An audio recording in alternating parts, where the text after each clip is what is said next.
Tonight, I want us all to imagine we're an alien observing our planet from afar. You've been sent here to observe Earth, to study humans and their behavior. Now, you know nothing about the planet other than there is life there. So you're starting off from scratch, blank canvas. You start to watch and take notes. How many humans are there? Are they all the same? You notice there are distinct differences between the humans. There are people that appear different, and you consider that maybe some of them are female, while others may appear to be males. And they seem by and large to do different things on the planet, but not always. Now, you take a closer look. Turn my page. um, you take a closer look and start to observe certain common behaviors. Now, most people seem to treat others with respect and kindness and love. But then you witness the opposite behaviors of humans, being unkind and hurtful to one another. You also observe more and more and closer, and you see millions of people living on the same planet who are dying because of a lack of food or drinking water. Now, this seems absurd. From space, the planet doesn't seem that big, and everyone seems to be located quite close to one another. So you ponder the question, why? You study more and more and see more and more suffering and death, humans killing one another for no apparent reason. You see big structures full of humans who seem to be suffering, including children dying for no apparent reason.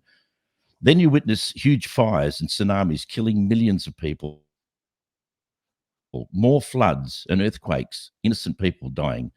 Many of them looking upward to the sky, seemingly asking for help, but nothing changes.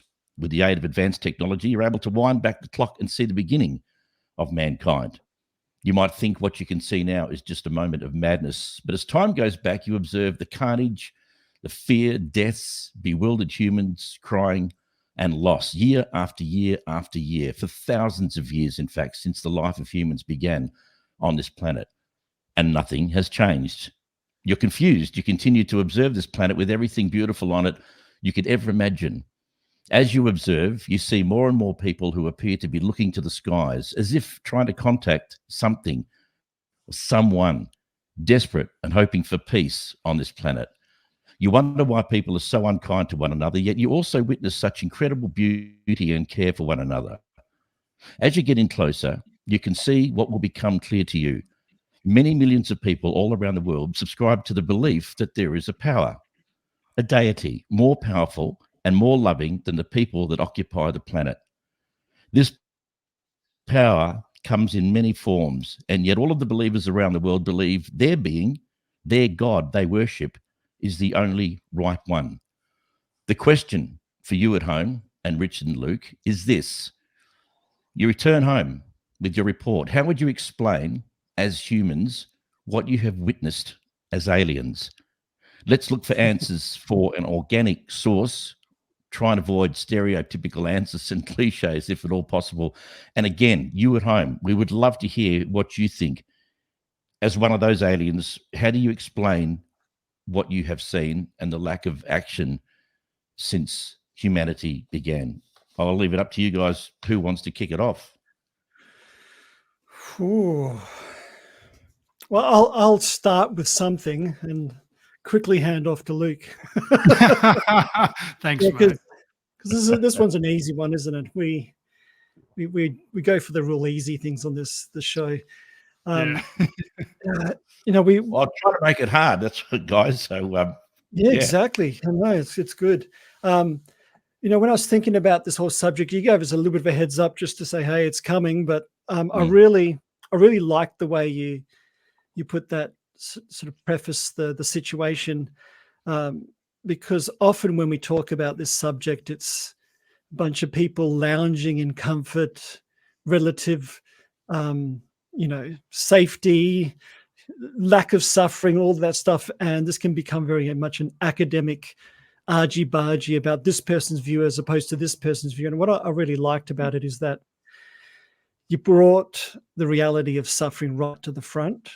And every time I want to talk about this subject, and what we've been looking at is really keep that in the forefront. These are real people. This is really what's happening. It's not a thought exercise. This is actually something very real and something very a lot of us. So my report, if I was an alien, I guess some of the first things I'd think about is how can such a world of abundance produce such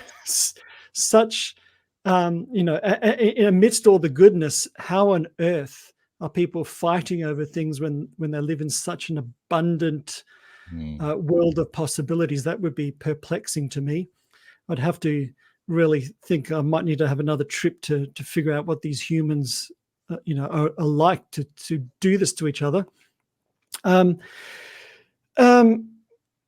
Playing along with the scenario, if I was that alien with that brief visit, looking without contacting anything, I probably think, a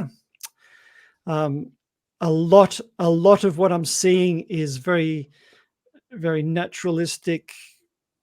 No evidence of of the reality of a lot of what these people are hoping for, the intervention, considering the situation there. So that'll be my initial response.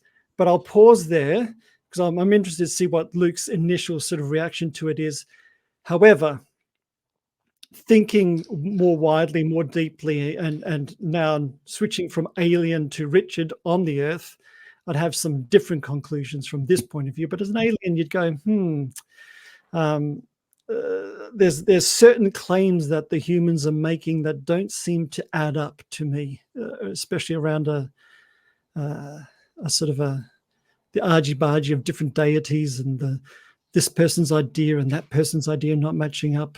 So I think I'd fall on the side of that kind of thing as the alien. Yeah, I wanted to. One of the things I wanted to create was the ability in our minds and imagination to actually be looking down on Earth, rather than looking around the corner or in the house or wherever. Actually, to zoom back and ask the real question. This is a really important question. I legitimately want to understand, if someone's looking down, what is their conclusion? There's clearly a God element, and they have witnessed that there's a God element. But my reality, and I would imagine the aliens as well, is that it doesn't reflect that of love, whether you call it a God, whether we call it a deity, whether God doesn't claim to be all love. What you're not witnessing, you're witnessing chaos, basically. And it would be very confusing to come to some logical conclusion. So I think that the way we work our way through this, hopefully, is talk about it and come up and listen to each other's views on what they think they would feel and see if we can't discover right back to the beginning of when we decided that this was something I wanted to believe in spite of the reality of what we witness every day. Yeah. And that must be incredible for a being, let's say, we're the being looking down to see all of that at once. That would be, wow, that's not just a little snippet here and there. That's engulfing the whole planet and seeing every part of what it is that we do as human beings. So, yeah, Luke, be really interested to hear what you have to say as well. Yeah. Yeah. I was excited coming into this because normally we've got at least a couple of days of heads up, knowing the topic, and you can kind of start to think and get your head around it. But really, I didn't want to tell you the topic because I wanted it to be on the spot thinking. Yeah, I think I had an option of telling you and letting you prepare, or just grasping the now.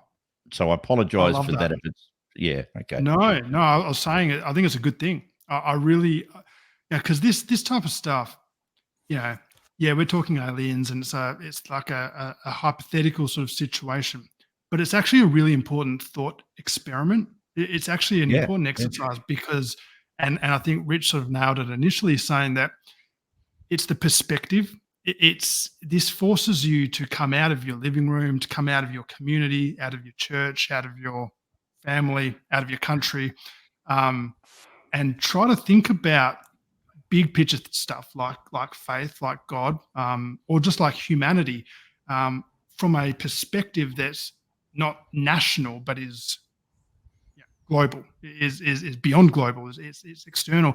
And I think the very first picture that comes to mind is one of confusion, for the alien.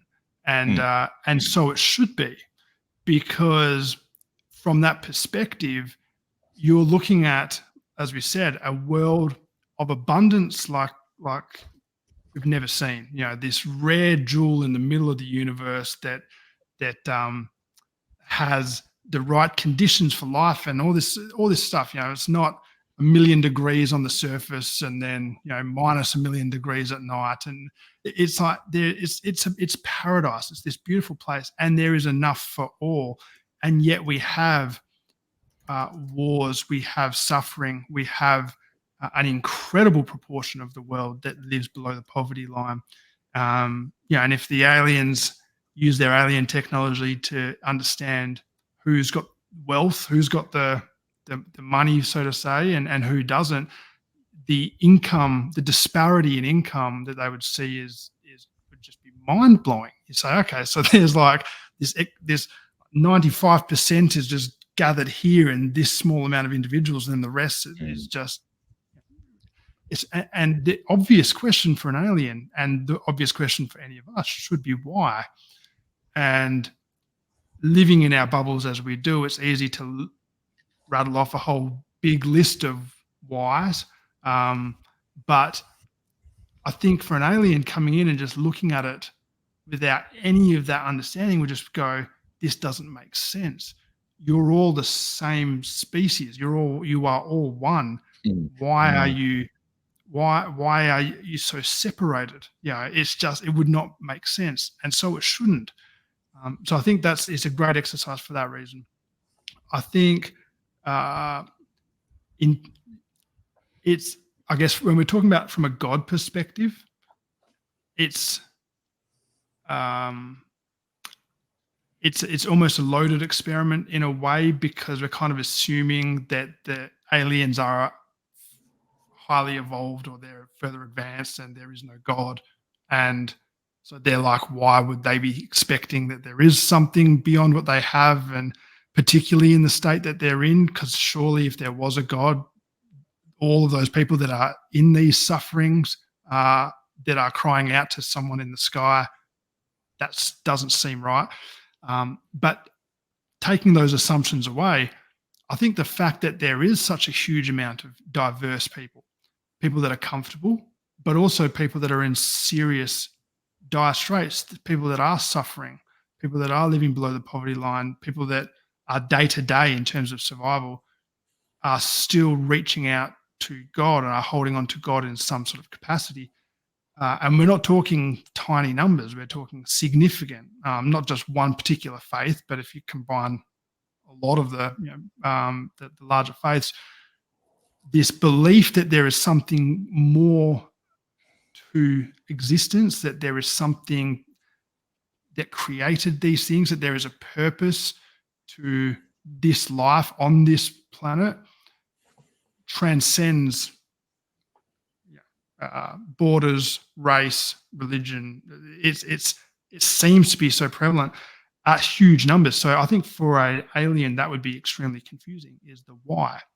Because it doesn't seem situational, it doesn't seem geographical. There is something inherently built in this species that they're looking at that is reaching out. Now, it's not with everyone, but in big enough numbers for that to be the report to go back to say they have this belief and I'm not sure why. There is a wide range of human behaviors, and I'm not sure why that is either.